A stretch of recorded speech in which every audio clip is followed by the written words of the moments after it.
Hello， 大家好，我是殷小峰。今天给大家开箱的是一款定位相对入门的有线头戴游戏耳机，它就是来自国产品牌 IKF Kila。这款耳机官方售价259元，从包装上就能看得出，它是定位于游戏、电竞玩家群体的一款耳机。耳机有两个配色，一个是黑色，另外一个是白色。你们更喜欢哪个颜色呢？我们先来看看这款白色吧。包装个头还挺大的，上方印着耳机外观，看起来整个造型十分张扬，比较对游戏玩家群体的路子。下方印的是产品亮点，轻量化设计，低音聚能挡震子，50毫米复合振膜，7.1虚拟声道 ，USB 音频插口。打开包装，首先映入眼帘的就是耳机本体，抽出来后可以发现中间用了一个纸壳做支撑。这个包装设计感觉有点简单。由于是有线耳机，所以它没有额外的配件，除此之外就是说明书。耳机拿上手的第一感觉就非常轻盈，贴合耳部位置的耳罩材质非常柔软，并且头梁采用了分立式设计，通过2根金属来固定左右耳机罩。白色的是不锈钢的材质，而黑色的是磨砂材质。伸缩式头带也使用了胶后处理，可以最大程度减少耳机给头部带来的压力，比较适合长时间佩戴。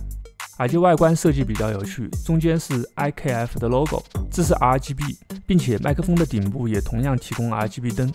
很遗憾的是，这个灯光效果仅为循环一种模式，并且无法关闭，视觉效果比较单一。麦克风为全指向麦克风，现在你听到的这句话就是用 Kila 的麦克风来进行录制的，大家觉得这个声音怎么样呢？音质部分，这款耳机采用的是50毫米复合振膜大喇叭，频响范围在20至2万赫兹，低音表现比较出色。比较特别的是，这款耳机还内置了机械马达，在播放中低音时会带来震动的体验。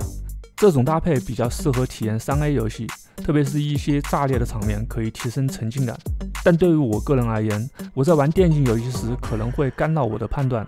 当然，如果你不喜欢这个震动，可以通过耳机左侧外壳上的按钮来关闭它。说到电竞体验，这款耳机还支持7.1虚拟声道，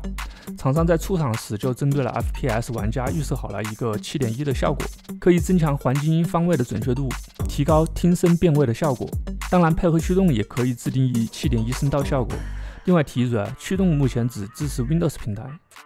有线接口部分为 USB-A 接口，兼容 PC、Mac、PS4 等多平台。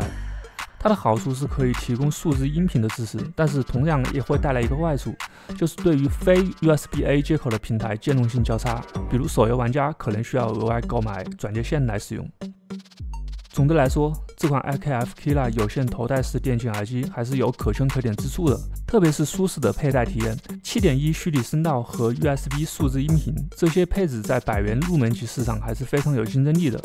值得大家选购。当然，缺点也是有的，例如无法关闭和切换的 RGB 灯，还有未提供 USB-A 转接其他接口的配件，这些还希望厂商后期能够优化改进。好了，本期视频就到这里，如果对你有帮助的话，希望点个赞，点个关注，感谢大家观看，我是殷小峰，我们下个视频再见，拜拜。